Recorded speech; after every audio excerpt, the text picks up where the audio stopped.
La guerra que no empezó en 2026. Hay discusiones que no sobreviven porque sean sólidas, sino porque son cómodas.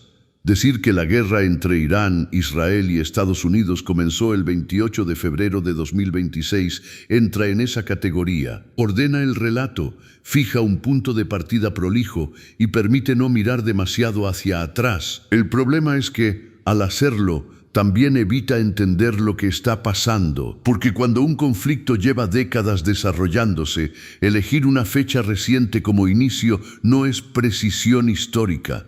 Es una forma elegante de negación. Para encontrar el origen hay que retroceder a 1979. No por nostalgia académica, sino porque ahí se define el marco que todavía hoy condiciona cada movimiento del régimen iraní. La revolución islámica no fue simplemente un cambio de gobierno, fue la instalación de un sistema que decidió ubicarse de manera explícita en oposición a Occidente y, en particular, a Israel. No era retórica para consumo interno, era una línea de acción y con el tiempo, como suele ocurrir cuando las ideas se toman en serio, esa línea empezó a traducirse en hechos. Esos hechos no tardaron en salir de Medio Oriente. En 1992, la Embajada de Israel en Buenos Aires fue destruida en un atentado que dejó 29 muertos.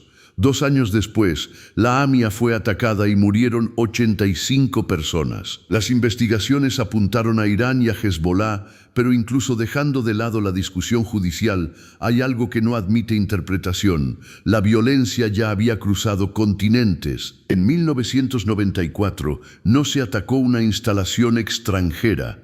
Se atacó a ciudadanos argentinos en su propio país. Ese dato por sí solo debería haber reconfigurado la lectura global del conflicto.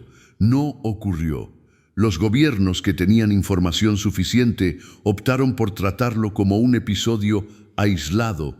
Hubo condenas, comunicados, reuniones diplomáticas. El mundo siguió funcionando como si nada esencial hubiera cambiado. Mientras tanto, Irán desarrollaba una estrategia más eficaz que el enfrentamiento directo. A través de Hamas, Hezbollah y los hutíes, logró sostener una presión constante sobre Israel sin asumir formalmente cada ataque. No eran actores independientes, eran piezas de un mismo diseño. El resultado no se mide solo en daños materiales.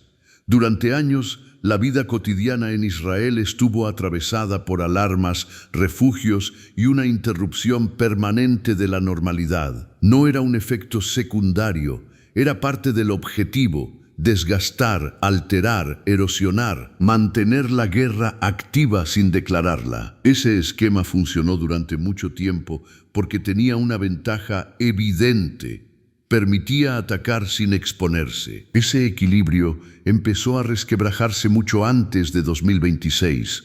Aunque durante años se prefirió no verlo. En 2015, la administración de Barack Obama impulsó un acuerdo nuclear con Irán que buscaba contener su programa atómico. Europa acompañó. Durante un tiempo, la sensación fue que el problema estaba, si no resuelto, al menos encauzado. La escena tenía un aire conocido. Neville Chamberlain también había regresado de Múnich, convencido de haber asegurado la paz tras firmar un acuerdo con Adolf Hitler. No fue ingenuidad en estado puro, fue algo más sofisticado: la decisión de creer que el papel firmado iba a ordenar la realidad. Chamberlain volvió con un documento.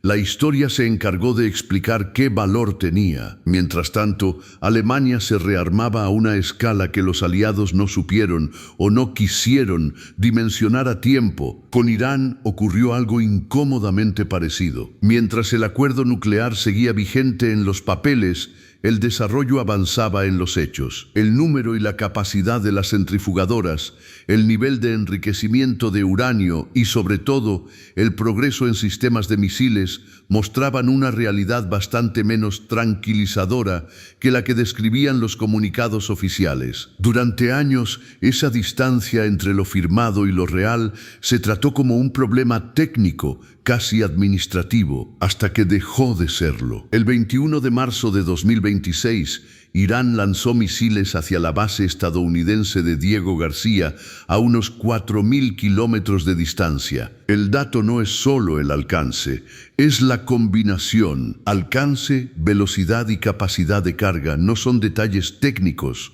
Son la diferencia entre una amenaza contenida y una amenaza que ya cruzó el mapa. Recorrer esa distancia en pocos minutos implica sistemas que se acercan al umbral hipersónico, lo que reduce drásticamente el margen de respuesta. Uno de los misiles fue interceptado, pero ese no es el punto. El punto es que la capacidad existe, y cuando una capacidad existe, deja de ser una hipótesis. En paralelo, la relación tecnológica con Corea del Norte dejó de ser una sospecha marginal para convertirse en una línea de análisis cada vez más consistente. No es un vínculo menor. Corea del Norte desarrolló su capacidad nuclear dentro de un sistema político donde las elecciones no reflejan competencia, sino confirmación. Un modelo cerrado que convirtió su arsenal en garantía de supervivencia. La pregunta que aparece es inevitable. ¿Ese era el escenario que se estaba dispuesto a aceptar en Irán? Si se amplía el foco, el patrón se vuelve más claro. Rusia, con un sistema donde la oposición enfrenta límites cada vez más estrechos. China, bajo el control de un partido único. Irán, con una estructura donde el poder efectivo no surge de elecciones abiertas. Venezuela, durante años, con opositores desplazados, encarcelados o directamente expulsados del juego político. No son sistemas idénticos, pero comparten una lógica.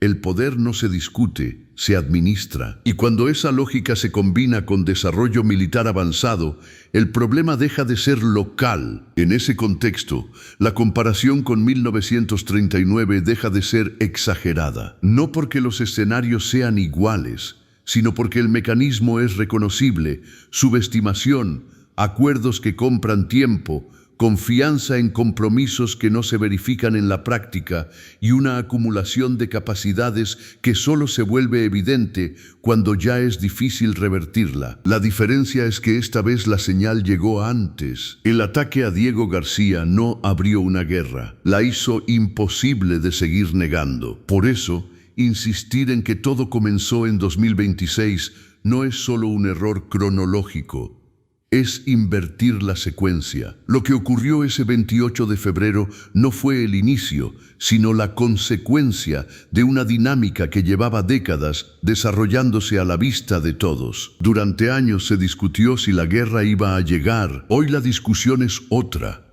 ¿Por qué se tardó tanto en admitir que ya estaba en marcha?